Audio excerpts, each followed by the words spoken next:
हमारे last lecture में हमने शायद वेपर प्रेशर की बात की थी, if I am not wrong. बराबर है, वेपर प्रेशर के बेस पर हमने राउल्ट्स लॉ जो है उसके बारे में पढ़ा था। और लास्ट में एक चार्ट ड्रॉ करके हमने ऐसा कहा था कि P1 is proportional to X1। It means solvent का जो पार्शियल वेपर प्रेशर है वो उसके मोल फ्रैक्शन के डायरेक्टली प्रोपोर्शन में है। और लास्ट में हमने प्रोपोर्शनलिटी निकल कर कांस्टेंट रखा था, और हमने ये भी देखा था कि हर बार कांस्टेंट की वैल्यू कितनी आती है।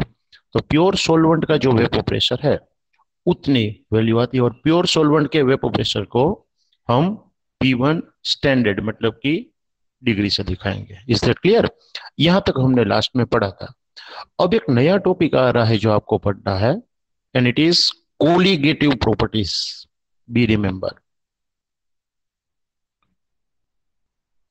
Colligative properties. और ये चार प्रॉपर्टीज आपको पढ़ने हैं। कोलिगेटिव प्रॉपर्टी किसे कहते हैं वो भी हम देखेंगे, और ये चैप्टर में आपको चार कोलिगेटिव प्रॉपर्टीज पढ़नी है जो अलग अलग है, जो प्योरली डिपेंड करती है। जो हमें वेपर प्रेशर समझाया उसके साथ कहीं ना कहीं ये रिलेटेड है। और हमें काम में कहां पर आएगी? कोई अननोन कंपाउंड आपके पास है, उसका मोलेक्युलर वेट डिटरमाइन अगर करना है, तो हम ये अननोन कंपाउंड जो हमारे पास है उसका मोलेक्युलर वेट, ये चार चीजें जो अभी सीखेंगे, कोलिगेटिव प्रॉपर्टी और मोलिकुलर मास का डिटर्मिनेशन, ये चार प्रॉपर्टी और चार मेथड्स है। आप कोई भी अननोन कंपाउंड आपको दिया है उसका मोलिकुलर वेट जो है वो डिटरमाइन कर सकते हो। कैसे वो हम देखेंगे धीरे धीरे, बराबर है। बट कोलिगेटिव प्रॉपर्टी किसे कहते हैं? सबसे पहली चीज ये है, तो आपको याद रखना है the properties which depends on number of particles present in the solute, but do not depends on the nature of particles. What does it mean? सबसे पहली बात, ये पार्टिकल्स जो है ना वो सोल्यूट की बात की गई। आपको पता है वेपर प्रेशर जो है उसमें हमने राउल्ट्स लॉ के बेस पर क्या चीज डिराइव की थी या क्या कहा था? तो हमने ये कहा था प्योर सोलवेंट का वेपर प्रेशर जो है वो ऑलवेज ज्यादा होता है। किससे? तो partial pressure of solution, vapour pressure जो है सॉल्यूशन का वो कम होता है सॉल्यूशन का, क्योंकि उसमें आपने नॉन वोलेटाइल सोल्यूटेड किया है, खास याद रखिए, सामने कहा था। तो ये नॉन वोलेटाइल सोल्यूट कौन सा है उसके ऊपर डिपेंड नहीं करते। ये जो प्रॉपर्टीज हम पढ़ रहे हैं वो कितने पार्टिकल्स है उसके ऊपर डिपेंड करती है। पार्टिकल की साइज भी नहीं देखनी, हमें नंबर ऑफ पार्टिकल्स देखने, खास याद रखिए। फॉर एन एग्जाम्पल, आपने 1 मोल यूरिया लिया है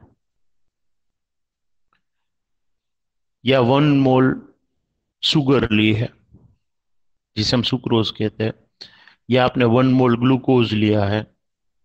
पार्टिकल 1 मोल होने चाहिए। 1 मोल मीन्स 6.022 इंटू 10⁻23 पार्टिकल्स होने चाहिए। बट कोई अगर ये कहे कि 1 मोल NaCl, तो नहीं चलेगा। क्यों? कोई कहेगा actually it is 1 mole. Is it 1 मोल? ध्यान से देखो, पार्टिकल्स 1 मोल होंगे तो वो आयोनाइज होगा ना, तो वो 1 मोल नहीं रहेगा। देखो, सोडियम प्लस भी अलग होगा, क्लोराइड माइनस भी आयोनाइज होकर अलग होगा। तो actually it works as a 2 mole in the solution. Particles कितने हो जाएंगे? तो 2 हो जाएंगे, कि आयोनाइज होता है, आयोनिक कंपाउंड है इसलिए। तो 2 मोल वो हो जाता है। तो वो इफेक्ट कैसी करेगा? जैसे आपने 2 मोल, अब ये नहीं देखना है कि सोडियम क्लोराइड के तो टुकड़े हो गए और सोडियम भी अलग है, क्लोराइड भी अलग है। हमने कहा the properties which depends on the number of particles but do not depends on the nature of particle. तो नेचर नहीं देखना है कि NaCl है या Na है या Cl है, हमें तो नंबर ऑफ पार्टिकल्स कितने मिले भाई, जो एक दूसरे से जुड़े नहीं है। ऐसे नंबर ऑफ पार्टिकल कितने हैं उसके ऊपर जो प्रॉपर्टी डिपेंड करती है उसे हम क्या कहेंगे? तो हम उसे नाम देंगे colligative properties. And we have to study total 4 colligative properties. कौन कौन सी वो हम देखते हैं और वन बाय वन डीप में जाते हैं, और मोलिकुलर फॉर्मूला और मोलिकुलर मास, एक्चुअली में मोलिकुलर मास हम डिटरमाइन कर सकते हैं, कैसे डिटरमाइन किया जाए उसकी मेथड हमें देखनी है। सबसे पहली प्रॉपर्टी है relative lowering in vapour pressure. देखो यहां पर सिर्फ वेपर प्रेशर नहीं लिया है, खास ध्यान देना, यहां पर हमने वर्ड यूज किया है relative lowering in vapour pressure. What does it mean? इसका मतलब है जब आप नॉन वोलेटाइल सॉल्यूट ऐड करते हो कोई भी दिए गए सॉल्वेंट में, तो प्योर सॉल्वेंट की रिस्पेक्ट में कितना लोअरिंग होता है वेपर प्रेशर का, मतलब वेपर प्रेशर कितना डिक्रीज होता है, वो हम रिलेट कर रहे हैं किसके साथ? प्योर सॉल्वेंट के वेपर प्रेशर के साथ। इसलिए हम ये प्रॉपर्टी को नाम देंगे relative lowering in vapour pressure. Clear? आपको कोई एग्जाम में 10 में से 8 मार्क आते हैं तो आप एक स्टैंडर्ड वैल्यू 10 लेते हो, और आए कितने? तो 8 मार्क। तो हम ऐसे लिखते हैं ना कि डिनोमिनेटर में 10 लिखते हैं और न्यूमरेटर में 8 लिखते हैं। तो सेम यहाँ पर relative lowering in vapour pressure को हम ऑब्जर्व करेंगे और एक फॉर्मूला भी डिराइव करेंगे। आपकी बुक में है ना फॉर्मूला जिस तरीके से डिराइव किया है ना, उससे अच्छा है मैं आपको जिस तरीका यहाँ पर दिखा रहा हूं ना उस तरीके से करिए, थोड़ा इजी रहेगा। Relative lowering in vapour pressure के लिए हमें तो पहले राउंड लो को ध्यान में लेना है, क्योंकि वहां पर हमने लोअरिंग देखा था वेपर प्रेशर में होता है when we add non volatile solute. अब मैंने एक फॉर्मूला लेक्चर शुरू होने के बाद तुरंत लिखा, वो क्या था कि सॉल्वेंट का जो वेपर प्रेशर है वो डायरेक्टली किसके रिलेशन में होता है? तो उसके मोल फ्रैक्शन के रिलेशन में होता है। मतलब वी नो दैट, बराबर है? तो शुरुआत यहां से करनी है। We know that P1 is directly proportional to X1। अब हमने क्या लिखा था? So P1 is equal to P1 standard X1। वो जो कांस्टेंट है वो कितना ऑलवेज मिलता है? तो वो सॉल्वेंट जो प्योर फॉर्म में है तब का जो वेपर प्रेशर है उतनी वैल्यू हर बार कांस्टेंट की मिलती है। तो हमने यहाँ पर ये भी लिखा। अब मैथमेटिकल वे आता है, पूरा का पूरा ध्यान रखिएगा। अब यहाँ पर मैथमेटिक्स शुरू होता है, तो मैं ये रीअरेंजमेंट करता हूँ अगर ये चीज की, तो कैसे लिखूंगा? P1 upon P1 standard is equal to X1, ऐसा लिख पाऊंगा कि नहीं? ये फॉर्मूला के ऊपर से बराबर है। अब ये दोनों साइड को, लेफ्ट हैंड साइड को राइट हैंड साइड को हमने इक्वल दिखाया है, आप ध्यान से देखो। तो अगर ये दोनों को 1 माइनस करते हैं, 1 में से माइनस करते हैं, तो भी वैल्यू तो इक्वल ही रहेगी कि नहीं? मैथमेटिकल प्रोसेस है, एक ऑपरेशन है कि आप कोई भी दो चीज सेम है ना, उसे सेम वैल्यू में से माइनस करते हो ना, तो आंसर भी क्या रहेगा? सेम है। बट यहां पर अब आप एलसीएम लेते हो तो क्या लिख पाओगे? आप ध्यान से देखो, P1 standard minus P1 upon P1 standard, left hand side ऐसी हो जाएगी। और 1 माइनस X1 को तो आप क्या लिख सकते हो बाइनरी सॉल्यूशन में? जरा याद करो। X2। वेरी गुड, हाँ X2 एकदम सही है। Because we know that X1 plus X2 is equal to 1. It means that mole fraction of solvent plus mole fraction of solute always becomes equal to 1. And we are studying only binary solutions, बराबर है? तो solvent और solute दोनों एक एक ही होंगे। अब ये ध्यान से देखो आप, लेफ्ट हैंड साइड जो है वो,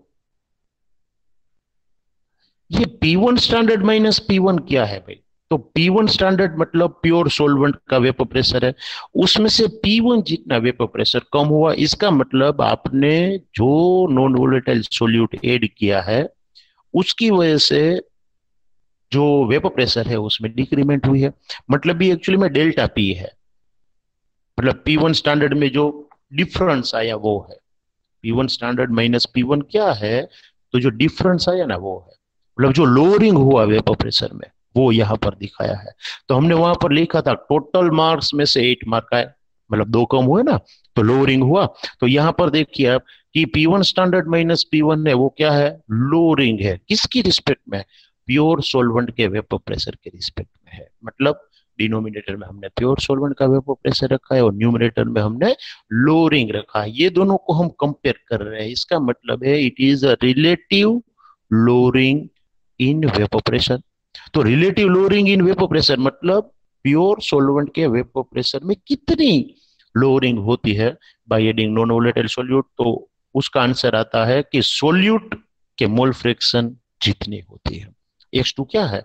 सॉल्यूट का मोल फ्रैक्शन है। तो relative lowering in vapour pressure is always equal to the mole fraction of solute, be remember. But what is X2? If you want to write in a mole proportion, not in a mole fraction, then X2 is equal to क्या होगा भाई? N2 upon total number of moles, क्योंकि mole fraction का फंडा आपको पता है। Mole fraction is a ratio of number of moles of component upon total number of moles of all the components, बराबर है। तो यहां पर हम बाइनरी सॉल्यूशन पढ़ रहे हैं, और सोल्यूट का मोल फ्रैक्शन कितना होता है? तो सोल्यूट के moles upon total number of moles, मतलब solute and solvent. But Raoult's law is applicable to only blank and blank type of solution. याद करिए कैसे सॉल्यूशन के साथ ये अप्लाई होता है। मैंने एक लिमिटेशन आपको याद रखवाई थी, याद है किसी को? Diluted. Very good, dilute solution, very dilute solution को ये अप्लाई होता है। इसका मतलब ये है कि इन अ वेरी डाइल्यूट सॉल्यूशन और इन अ डाइल्यूट सॉल्यूशन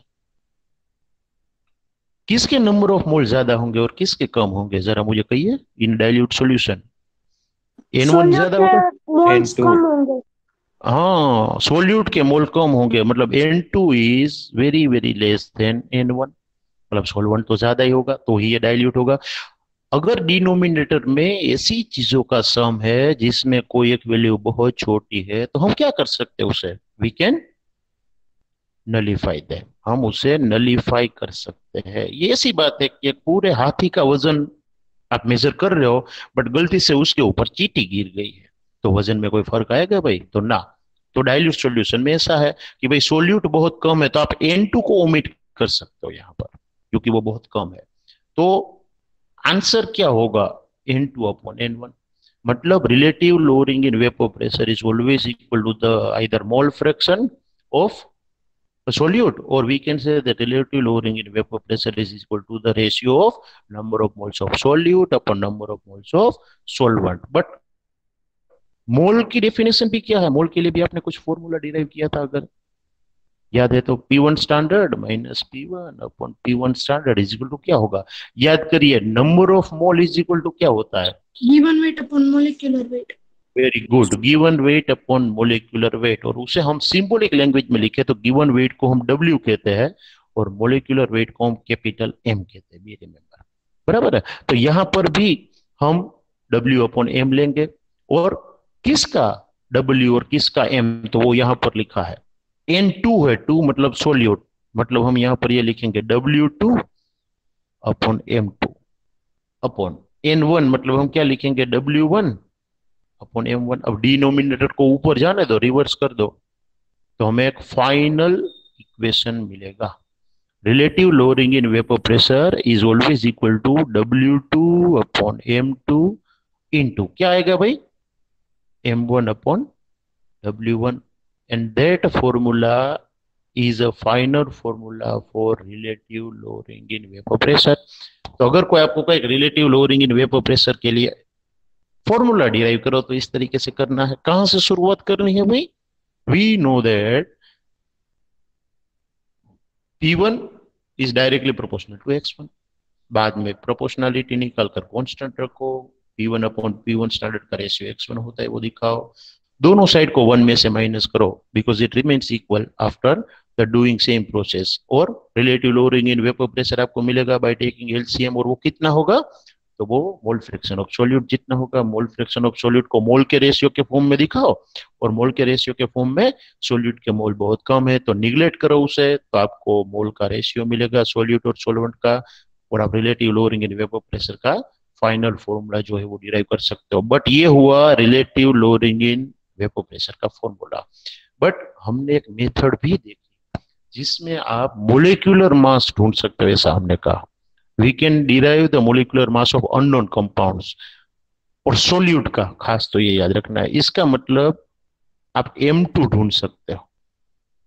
आप क्या ढूंढ सकते हो? ये मेथड से M2 ढूंढ सकते हो। करना क्या है, वो अननोन सोल्यूट मतलब कि कोई भी पाउडर जो है आपके पास अननोन वो लेना है। आपको एक ऐसा सोलवेंट लेना है। अब खास ध्यान रखिएगा, ये पूरा प्रैक्टिकल थिंग है। यहाँ पर क्या करना है, अगर हम कैलकुलेट करना चाहते हैं molecular weight of unknown substance which works as a solute in a solution, तो सबसे पहले आपको एक सोलवेंट लेना है जो प्योर फॉर्म में है, जिसमें ये दिया गया कंपाउंड डिसोल्व होना चाहिए। पहली बात ये चेक करनी है कि either the given solute is soluble और not in a taken solvent. तो जो भी सोलवेंट आप लेते हो वो ऐसा लेना है जिसमें आप जो चीज का मोलिकुलर मास ढूंढ रहे हो वो उसमें डिसोल्व हो जानी चाहिए। अब वो सोलवेंट प्योर है तो उसका वेपर प्रेशर आप मेजर करोगे तो वो P1 स्टैंडर्ड मिलेगा कि नहीं, मतलब प्योर सॉल्वेंट का वेपर प्रेशर आपको पता है। तो ये दो चीजें पता चल गई, P1 स्टैंडर्ड, P1 स्टैंडर्ड। अब वो सॉल्वेंट कौन सा है वो भी आपको पता होना चाहिए। उसे फायदा क्या होगा, आपने जितना सॉल्वेंट लिया है उसका वेट आप W1 कहोगे।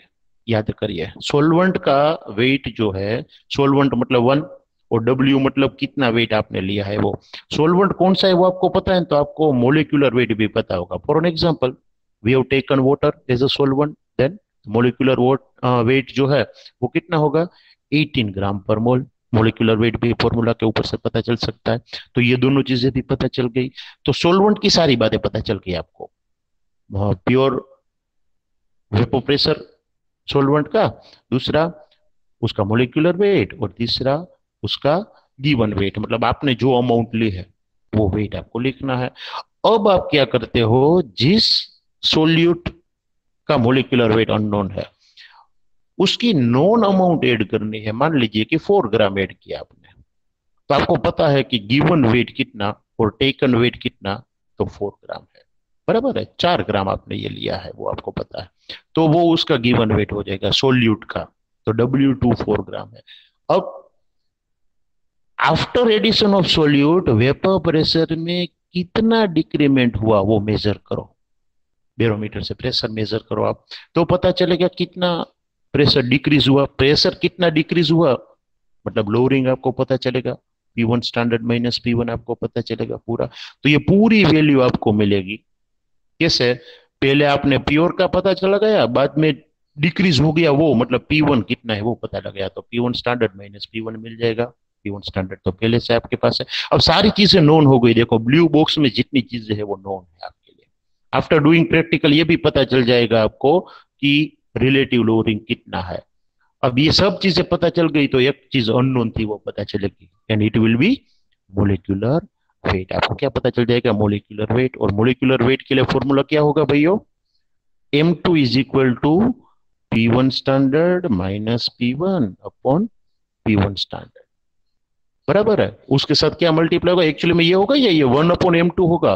मैं जो लिख रहा हूँ ना वो 1 अपॉन M2 होगा। देखिए W1 अपॉन W2 M1, ये जो मैंने लिखा वो क्या है, 1 अपॉन M2 होगा। तो इसे पूरा का पूरा रिवर्स कर दो तो वो आपको क्या मिल जाएगा, मोलिकुलर मास। 1 अपॉन M2 की वैल्यू जो भी मिले उसे आप क्या कर दो, 1 अपॉन कर दो, तो आपको क्या मिल जाएगा, M2 मिल जाएगा। क्लियर। तो हम एक ऐसे मेथड यहाँ पर कोलिगेटिव प्रॉपर्टी की मदद से डेवलप की गई है वो देख रहे हैं कि जिससे आप अननोन सॉल्यूट जो आपके पास है उसका मोलिकुलर वेट प्रैक्टिकली ढूंढ सकते हो। क्लियर। ये एक कोलिगेटिव प्रॉपर्टी हुई, कौन सी, relative lowering in vapour pressure. Is that clear. कोई डाउट है तो पूछ लीजिए वरना आगे बढ़ते हैं। हाँ बोलिए। सर अगर हमारा सॉल्यूट अननोन है तो हमें कैसे पता चलेगा कौन से सॉल्वेंट में वो डिसॉल्व होगा? ट्रायल एंड एरर भाई, ट्रायल एंड एरर। ऐसा जरूरी नहीं है। आपको क्या करना है, आपके पास मान लीजिए कि 10 ग्राम सोल्यूट है, अननोन है, 10 ग्राम है, तो आप 9 ग्राम को ऐसे ही रखो, 1 ग्राम सोल्यूट लो और अलग अलग सोलवेंट में मिक्स करके देखो कौन से सोल्वेंट में डिजोल्व हो रहा है। भले आपको पता नहीं एक सोल्यूट कौन सा है, बट दिखेगा तो सही कि वो डिजोल्व हो रहा है या नहीं, बराबर है। वैसे तो आपको एकदम प्योर नमक दे दिया जाए और मैं ये बोल दूं कि ये कोई अननोन केमिकल है, तो आप हिम्मत नहीं करोगे उसे टेस्ट करने की, और आपको लास्ट तक पता नहीं चलेगा कि भाई ये तो नमक है, बराबर है। क्योंकि कोई अननोन केमिकल को टेस्ट करने के लिए मैंने ही आपको मना किया है, लेबोरेटरी में कोई भी केमिकल को ऐसे ही टच नहीं करना या टेस्ट नहीं करना, तो आपको लास्ट तक पता नहीं चलेगा कि ये तो नमक है। तो आप क्या करोगे, वो व्हाइट पाउडर को पानी और बेंजीन और ऐसे अलग अलग सोलवेंट लेकर थोड़ा थोड़ा उसमें डाल दोगे तो आपको दिखेगा कि भाई वो पानी में डिजोल्व हो रहा है, बराबर है।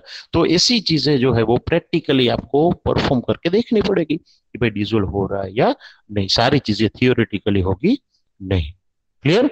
ये बात क्लियर हो गई दिमाग में? अब कोई क्वेश्चन है तो पूछ लो। ओके चलो, नहीं है तो दूसरी एक प्रॉपर्टी हम ले लेते हैं जिसके बेस पर हम ये सॉल्यूशन और उसके अंदर प्रेजेंट सॉल्यूट को स्टडी कर सकते हैं, और वो है एलिवेशन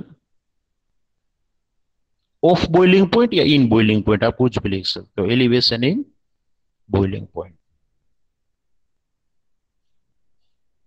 अब ये थियरी पढ़ने से पहले, if you want to study the elevation in boiling point, then we should know the exact definition of boiling point, कि बॉइलिंग पॉइंट क्या है वो आपको पहले तो पता होना चाहिए, जो 11th में हमने स्टेट ऑफ मैटर के टाइम आपको डेफिनेशन दी थी। What is boiling point? कोई डिफाइन करेगा, सही वाली डेफिनेशन देगा बॉइलिंग पॉइंट की। ऐसा मत बोलना कि लिक्विड गैस में कन्वर्ट हो, बराबर, वो नहीं है, वो पुरानी डेफिनेशन है, छोटे स्टैंडर्ड के लिए चले ऐसी डेफिनेशन है, क्योंकि इवेपोरेशन भी सेम है जिसमें लिक्विड में से क्या बनता है, गैस। तो बॉइलिंग क्या है और इवेपोरेशन क्या है, दोनों चीजें अलग है। तो हम जानना चाहते हैं व्हाट इज बॉइलिंग पॉइंट। याद करो क्या थी डेफिनेशन, वरना मुझे तो करवानी पड़ेगी। Do you remember what is boiling point? Sir constant pressure पे जो लिक्विड है वो वेपर में कन्वर्ट होता है, उसे बॉइलिंग पॉइंट कहा जाता है, उस टेम्परेचर को। ना, कांस्टेंट प्रेशर नहीं, वहां पर प्रेशर आता है जरूर, बट एक पर्टिकुलर वर्ड आता है, आपको क्या बोलना है, the temperature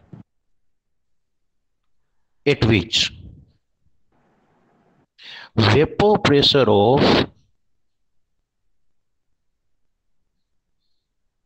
liquid becomes equal to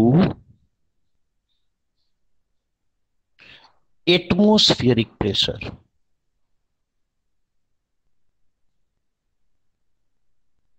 वो टेम्परेचर को हम वो लिक्विड का बॉइलिंग पॉइंट कहेंगे। खास याद रखिए, ऐसा टेम्परेचर जहां पर वो लिक्विड का वेपर प्रेशर एटमॉस्फेरिक प्रेशर जितना हो जाता है, तो वो टेम्परेचर को हम बॉइल होता हुआ देखते हैं। तब आप देखिए, पहले शुरुआत में आप पानी या ऐसा कोई सॉल्वेंट आपके पास उसे हीट करोगे ना तो वेपर बनेगी, बट तब आप उसे बॉइलिंग नहीं कहते हो, तब आप उसमें हाथ भी लगा सकते हो ऐसे पानी में जो गर्म हो रहा होता है बट बॉइल नहीं हो रहा होता। तो इवेपोरेशन वहां पर चालू है, बट एक टाइम ऐसा आता है कि उसमें से बबल्स निकलना शुरू होता है। क्यों भाई? क्योंकि जब आप कोई चीज को हीट करते हो, खास याद रखिएगा, इसे आपको वेपर प्रेशर के साथ जो है वो रिलेट करना है। जब हम हीट करते हैं तो क्या होता है, वो लिक्विड की वेपर ज्यादा बनती है, और वेपर ज्यादा तो क्या ज्यादा होगा, याद करिए, वेपर प्रेशर। हाँ, तो if vapour will be more than vapour pressure will also be more, और वेपर प्रेशर बढ़ेगा तो वो बढ़ते बढ़ते एक टाइम ऐसा आएगा बाहर के एटमॉस्फेयर का प्रेशर और वो लिक्विड की वेपर का vapour pressure becomes equal, they both becomes equal, दोनों इक्वल हो जाएंगे, और तब वो लिक्विड के जो सरफेस के ऊपर मॉलिक्यूल्स है वो अपनी सरफेस को एस्केप करके भागने लगेंगे। कहां पर? एटमॉस्फेयर में। क्यों भाई? क्योंकि उसकी वेपर प्रेशर और एटमॉस्फेयर का प्रेशर क्या है, सेम, तो वो नीचे नहीं रहेंगे, तुरंत भाग जाएंगे। तो वो जो वेपर प्रेशर है लिक्विड का, वो जब एटमॉस्फेरिक प्रेशर जितना होता है तो हम लिक्विड को बॉइल होता देखते हैं। तो हमें डेफिनेशन ये देनी है, the temperature at which vapour pressure of liquid becomes equal to atmospheric pressure, that temperature is known as its boiling point. हम उसे उसका बॉइलिंग पॉइंट कहेंगे, खास याद रखिए, बराबर है।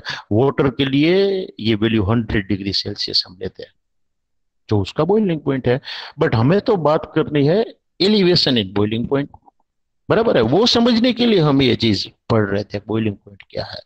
हमें तो पढ़ना है कि भाई बॉइलिंग पॉइंट में एलिवेशन क्यों देखा जाता है और कब देखा जाता है, व्हाट इज एलिवेशन। मान लीजिए पानी जो है वो 100 डिग्री पर बॉईल होता है, 100 डिग्री सेल्सियस पर, या तो आप कह सकते हो 373 केल्विन पर वो बॉईल होता है, बराबर है। बट आप उसमें कभी नॉन वोलेटाइल सॉल्यूट ऐड करके हीट करना उसे, जैसे कि वाटर, सॉरी वाटर है, उसमें आप नमक ऐड करके देखना है, शुगर ऐड करके देखना है। बाद में वो कब बॉईल होता है वो आप देखना, तो 100 डिग्री सेल्सियस से स्लाइटली अप टेम्परेचर पर वो बॉईल होगा। Why? Because you have added non volatile solute in the given solvent. अब आप वेपर प्रेशर के साथ कुछ रिलेट कर सकते हो ये थ्योरी को, लॉजिक लगा सकते हो क्यों ऐसा हुआ भाई, हमें टेम्परेचर क्यों ज्यादा देना पड़ा?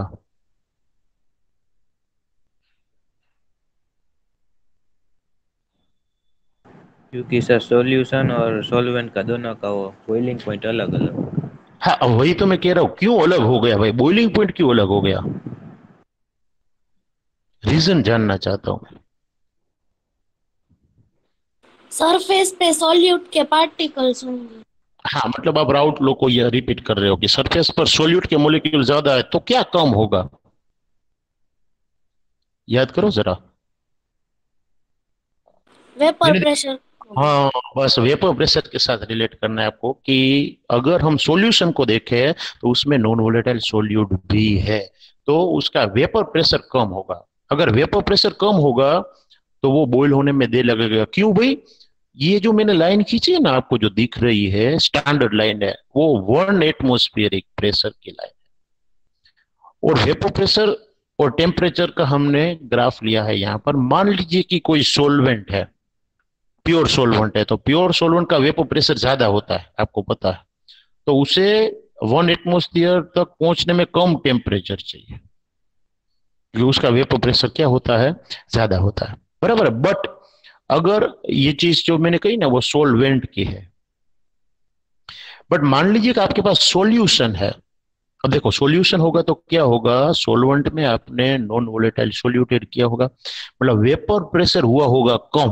अब याद रखिएगा, सॉल्वेंट का वेपर प्रेशर ऑलरेडी ज्यादा था, सॉल्यूशन का वेपर प्रेशर कम होता है, तो उसे 1 एटमोस्फियर तक पहुंचाने के लिए आपको ज्यादा टेम्परेचर देना पड़ेगा with respect to pure solvent. तो प्योर सोलवेंट कम टेम्परेचर पर बॉईल होता है, मतलब उसका बॉइलिंग पॉइंट कम होता है, और जो सॉल्यूशन है उसे 1 एटमोस्फियर तक उसके वेपर प्रेशर को पहुंचाने में हमें ज्यादा टेम्परेचर देना पड़ता है, क्योंकि उसका वेपर प्रेशर कम था, तो 1 एटमोस्फियर तक पहुंचने में भी देर लगेगी, ज्यादा टेम्परेचर चाहिए होगा।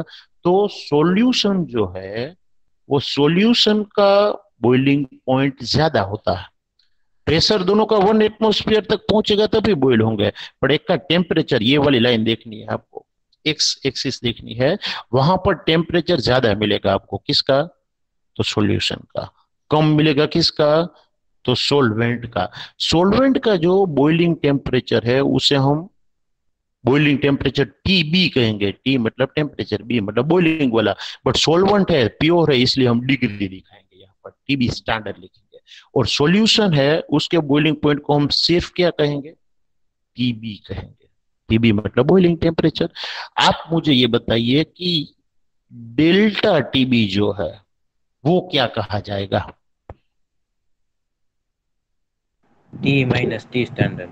हाँ, टी माइनस टी स्टैंडर्ड, मतलब एक्चुअली में लिखना है TB minus TB standard, but word में कहे ना तो ये चीज आपको क्या मिल गई, it is elevation in boiling point. कितना एलिवेशन हुआ वो आपको मिल गया, ये कि इतना चेंज होगा टेम्परेचर में। पहले ये इतने टेम्परेचर पर बॉईल होता था, अब बन गया सॉल्यूशन तो इतने टेम्परेचर पर बॉईल होगा, मतलब चेंज हुआ इतने का, और वो ऑलवेज ज्यादा ही होगा। सॉल्यूशन का बॉइलिंग टेम्परेचर ऑलवेज ज्यादा होगा, so it means that delta TB will be the elevation in boiling point, बराबर है। ढेर सारे प्रैक्टिकल्स के बाद एक चीज वहां पर डिराइव की गई, और वो है कि delta TB is directly proportional to molality. किसके डायरेक्टली प्रोपोर्शन में होता है, मोलालिटी, क्योंकि हमने कहा कि ये कोलिगेटिव प्रॉपर्टी है। Colligative property means it depends on the number of particles but do not depends on the nature of particle. कौन सा सोल्यूट है वो नहीं देखना है, सोल्यूट के पार्टिकल्स कितने हैं वो हमें देखना है, बराबर है। तो मोल कितने हैं वो देखने हमें। तो पर 1 kg सोलवेंट, खास याद रखिएगा, मोलालिटी हमने ली है तो हम क्या बोलेंगे, पर 1 kg solvent how many moles of solute is added, or how many moles of particles are added is directly proportional to elevation in boiling. और तब जो कांस्टेंट हम लेते हैं delta TB is equal to K B into M, वो constant को हम के बी से डिनोट करेंगे क्योंकि ये बॉइलिंग पॉइंट में एलिवेशन हुआ तब का कांस्टेंट है, तो हम उसे कहेंगे K B into M and it is applicable to dilute solutions. याद रखिएगा, आप 2 लीटर पानी में 150 किलोग्राम नमक डालकर बैठ जाओ तो ये एप्लीकेबल नहीं है, खास याद रखिएगा। तो बहुत ज्यादा सोल्यूट हो गया तो एक्चुअली वो काम करने लगेगा सॉल्वेंट का, क्योंकि वो ज्यादा है। तो यहां पर ध्यान ये रखना है कि it is applicable to dilute solutions. Delta TB is equal to K B into M, और के बी जो है उसे कहा जाता है मोलर एलिवेशन कांस्टेंट, या तो मोलर बॉइलिंग कांस्टेंट कहा जाता है, या तो इसका दूसरा नाम है इब्यूलियोस्कोपिक कांस्टेंट, या तो आप उसे मोलर एलिवेशन कांस्टेंट कह सकते हो या तो उसे इब्यूलियोस्कोपिक कांस्टेंट कह सकते हो। तो ये जो चीज है केबी वाली, वो आपको पर्टिकुलर सॉल्वेंट्स के लिए याद रखनी है या दी गई होगी, बट वाटर का केबी कितना है, कांस्टेंट कितना है, तो वो हर बार फिक्स ही होता है। सॉल्वेंट के लिए केबी जो है वो क्या होता है, पर्टिकुलर सॉल्वेंट के लिए फिक्स होता है, खास याद रखिएगा। ये फॉर्मूला जो है वो एक फॉर्मूला एलिवेशन के लिए है, वो याद रखना, delta TB is equal to KB into M होता है। या तो आप ये लिख सकते हो delta TB is equal to KB into, अब देखो मोलालिटी का फॉर्मूला आप पुट कर सकते हो। मोलालिटी का फॉर्मूला क्या है, given wait into 1000 upon molecular weight into weight of solvent। खास याद रखिए मोलालिटी है तो वेट ऑफ सॉल्वेंट आता है यहाँ पर, और ऊपर हमने 1000 लिखा है, इसका मतलब ये ग्राम में आएगा। और डेल्टा टीबी आप लिख सकते हो, या तो आप यहाँ पर क्या लिख सकते हो, टीबी माइनस टीबी स्टैंडर्ड। हमें क्या ढूंढना है जरा याद करिए, ये फॉर्मूला तो फिक्स हो गया, बट एक चीज ढूंढ सकते हो आप इसके ऊपर से, वेट ऑफ सॉल्यूट। हाँ सोल्यूट का वेट, बट कौन सा वेट, तो मोलिकुलर वेट, ये खास याद रखिए। 2 फॉर्मूला ये हुआ, बट आप M2 ढूंढ सकते हो, मतलब M2 इज इक्वल टू क्या होगा, KB into W2 into 1000 upon delta TB into W1। ये फॉर्मूला का यूज करके आप अननोन जो सोल्यूट है आपके पास उसका मोलिकुलर वेट इजीली ढूंढ सकते हो। करना क्या है, प्रैक्टिकली बात करें तो, ये तो थियोरेटिकली तो डिराइव कर लिया, प्रैक्टिकली आपको क्या करना है, देखो सोल्वेंट का केबी फिक्स होता है, मैंने ये कहा तो वो मिल जाएगा। अब डेल्टा टीबी का मतलब क्या होता है, टीबी माइनस टीबी स्टैंडर्ड, बराबर है। इसका मतलब आपने जो सोल्वेंट लिया है उसका बॉइलिंग पॉइंट आपको पता होना चाहिए, खास याद रखिएगा, मतलब टीबी स्टैंडर्ड आपको पता होना चाहिए। फॉर एन एग्जांपल वाटर लिया है तो आपको पता है, और नहीं पता है तो थर्मोमीटर लेकर मेजर कर सकते हो, बराबर है, कोई बिग डील नहीं है ये। बट प्योर सोल्वेंट का बॉइलिंग पॉइंट आपको पता होना चाहिए, एक बात ये। दूसरा, सोल्वेंट का वेट आपने कितना लिया है, वेट ऑफ सोल्वेंट, वो आपको पता होना चाहिए, कितने सोल्वेंट को लेकर आप ये प्रैक्टिकल कर रहे हो। क्लियर, 2 चीजें ये हो। अब आप उसमें सोल्यूट ऐड कर रहे हो जिसका मोलिकुलर वेट आपको पता नहीं है, तो आपको ये पता होना चाहिए कि आप कितना सोल्यूट ऐड कर रहे हो, मतलब गिवन वेट कितना है सोल्यूट का, वो पता होना चाहिए। 1000 तो कांस्टेंट है तो वो वैल्यू तो फिक्स है। अब उसका बॉइलिंग पॉइंट मेजर करो, वो दैट मच, जो एक्स अमाउंट ऑफ सोल्यूट आपने ऐड किया है W2 ग्राम, उसके बाद में कितना बॉइलिंग पॉइंट मिला, उसे आप क्या कहोगे, टीबी। तो सारी वैल्यू नोन हो गई। आप ध्यान से देखो, प्योर सोल्वेंट का बॉइलिंग पॉइंट आपको पता था, उसका वेट पता था, आफ्टर एडिशन ऑफ सोल्यूट कितना वो आपको पता है, कितना सोल्यूट ऐड किया वो, और बाद में कितना बॉइलिंग पॉइंट है वो पता चल गया। सोल्वेंट के लिए केबी तो फिक्स होता है, तो ये सारी चीजें आपको पता है, तो आप क्या कैलकुलेट कर सकते हो, molecular weight of unknown solute. देखो क्वेश्चन ये उठता है कि भाई 4 थियरी पढ़ना जरूरी है, क्योंकि ऊपर भी आपने मोलिकुलर वेट कैसे कैलकुलेट करना है वो सिखाया हुआ है, आप दूसरी मेथड से भी सिखा रहे हो कि मोलिकुलर वेट कैसे डिटरमाइन किया जाए। तो जरूरी इसलिए है कि एक स्टूडेंट ने क्वेश्चन किया था, कृष्ण ने शायद, कि भाई मान लीजिए कि वो सोल्यूट इसमें सोल्यूबल नहीं है तो क्या करें। बराबर है। तो ऐसा कोई क्वेश्चन है कि भाई मान लीजिए वेपर प्रेशर नहीं पता चल सकता है, वो चीज का नहीं मेजर कर सके, हम तो क्या करें, तो वेपर प्रेशर मेजर नहीं कर सकते हो तो आप बॉइलिंग पॉइंट मेजर करो। बॉइलिंग पॉइंट भी मेजर नहीं कर सकते हो, मान लीजिए बहुत ज्यादा है कोई सॉल्वेंट का बॉइलिंग पॉइंट, तो क्या करें, तो तीसरी मेथड भी है फ्रीजिंग पॉइंट वाले। बॉइलिंग पॉइंट में इंक्रीमेंट होता है ना, तो फ्रीजिंग पॉइंट में डिक्रीमेंट होता है, तो हम वहां पर लिखेंगे depression in freezing point. Third method क्या होगी, डिप्रेशन इन फ्रीजिंग पॉइंट। और तीन में से कोई मेथड काम में ना आए तो चौथी मेथड जो है वो है ओस्मोटिक प्रेशर की मदद से हम मेजर कर सकते हैं। वो पूरा क्या है वो हम देखेंगे, बट अभी ये थियरी पूरी करते हैं कि ये जो चीज है delta TB is equal to K B into M हमने लिखा, उसके ऊपर से के बी का यूनिट मुझे चाहिए, डेल्टा टीबी अपॉन एम आप लिखोगे ना मोलालिटी। इसे मोलल एलिवेशन कांस्टेंट भी कहा जाता है, मोलल, क्योंकि मोलालिटी हमने ली है, मैंने पहले भी कहा। केबी का यूनिट क्या होगा ये पूछा जाता है।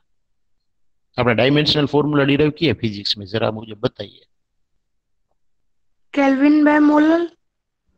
केल्विन बाई मोलल आप लिख सकते हो, बट मोलल क्या है, केजी।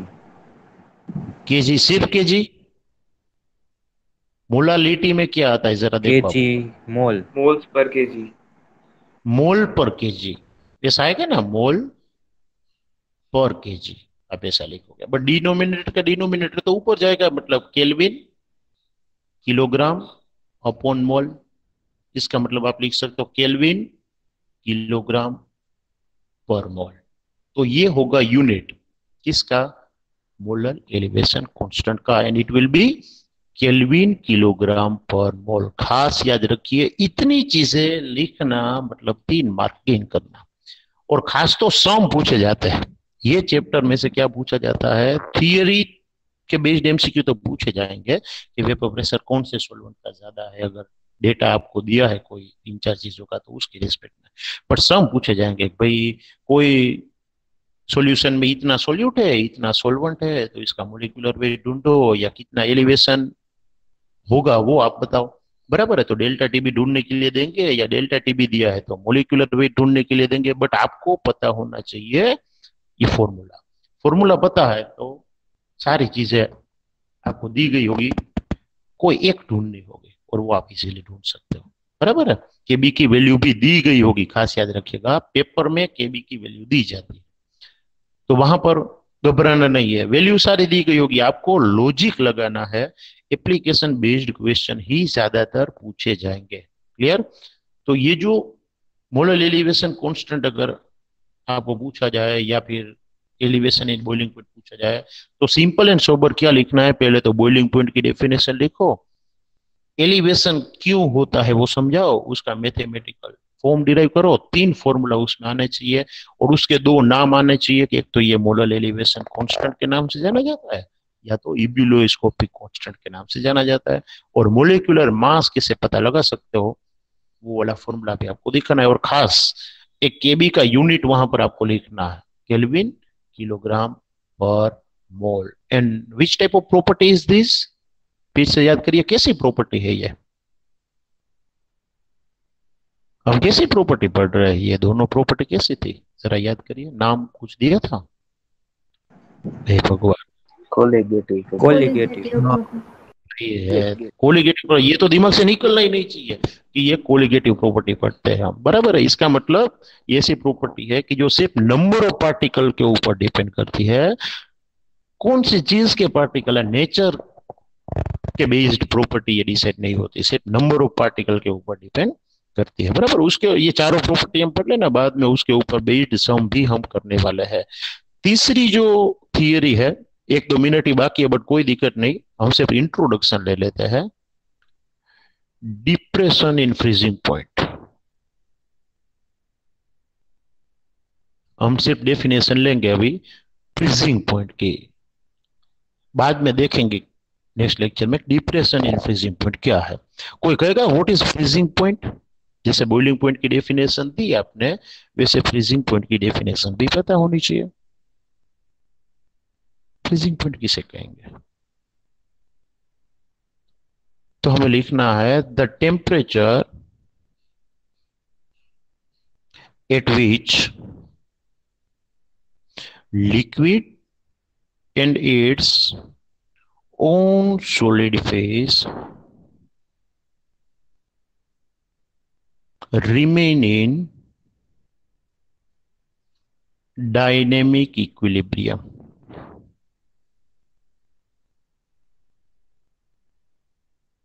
ऐसे टेम्परेचर को हम वो लिक्विड का फ्रीजिंग पॉइंट कहेंगे। फॉर एग्जांपल वाटर का डेफिनेशन आप ले लो, बराबर है, वाटर को रिलेट करो। वाटर का फ्रीजिंग पॉइंट क्या है, तो आप फट से क्या आंसर दोगे? 0। आपको पता है? हाँ, 0 डिग्री सेल्सियस, मतलब कि 273 केल्विन, बराबर है। बट वहां पर क्या सिर्फ आइस होगा या सिर्फ वाटर होगा, या दोनों होंगे? होगा ना। तो हम ये कहना चाहते हैं कि व्हाट इज फ्रीजिंग पॉइंट, तो आपको लिखना है द टेम्परेचर, ये ऐसा टेम्परेचर है कि जहां पर वो लिक्विड और उसका खुद का सॉलिड फेज एक दूसरे के डायनेमिक इक्विलिब्रियम में रहते हैं। Then and then we can say that the temperature is known as its freezing point. But when we add some amount of non-volatile solute in pure solvent, then its freezing point decreases. कोई भी pure solvent में आप impurity मतलब कि non volatile solute add करते हो तो उसका फ्रीजिंग पॉइंट कम होता है। इसीलिए बर्फ को ज्यादा देर तक बाहर रखना है तो उसमें नमक डाला जाता है।